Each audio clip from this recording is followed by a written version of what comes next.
And tonight we're joined by Dr. Jonathan Metzl. He's here to talk more about the timeline for when life could return to normal.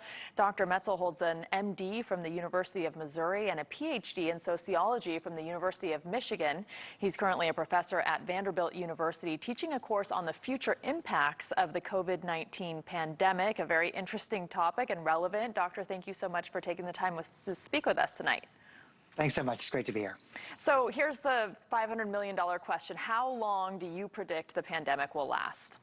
Well, I think that the pandemic is going to be with us for a while. I think that particularly through the summer, we'll start to see some lessening of the curve. I think that everybody that I'm working with seems to think that a vaccine will start to come into play around the summer, the early fall, and then there's going to be a gradual return to normal. It's not just going to be like overnight everything is cured. We're going to slowly get back to normal. But I would say that the key takeaways are we're in this at least for another year, I would think, and the normal we go back to is going to be a changed normal. We're not just going to come back to the world we left before. It's going to be one that's really altered by this pandemic. Yeah, I mean, it seems like overnight we all had to change the way we did business, the way we went to work. What is the future of jobs and careers, do you think?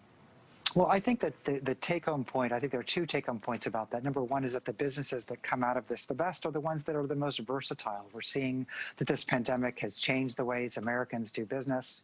And I think the businesses that are the most creative about rethinking the ways that they engage, the ways that they engage their workforce, really will come out of this. And we're seeing that slowly. Medicine, my profession, is going to telemedicine, for example. Any of that restaurants are going outside. So really, I think the key right now is versatility, and that's really going to be the key to sustainability as we go forward. Because again, it's not like this thing is going to leave as quickly as it came to us. And one of the aspects about society that we don't often think about might be touch, handshaking, hugging, goodbye kisses, hello kisses. Do you think that touch will become taboo in the future? Well, I'm teaching a class with some colleagues of mine at Vanderbilt, and we're looking at that issue. How did COVID change interpersonal interaction?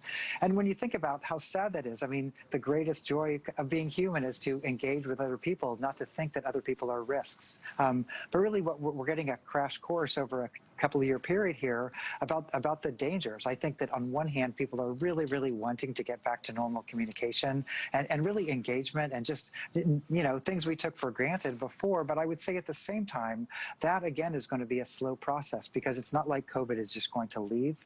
It's going to leave gradually. And so I think that unfortunately masks and social distance will dissipate over time. But like everybody else, I can't wait to get back to what we used to be normal life.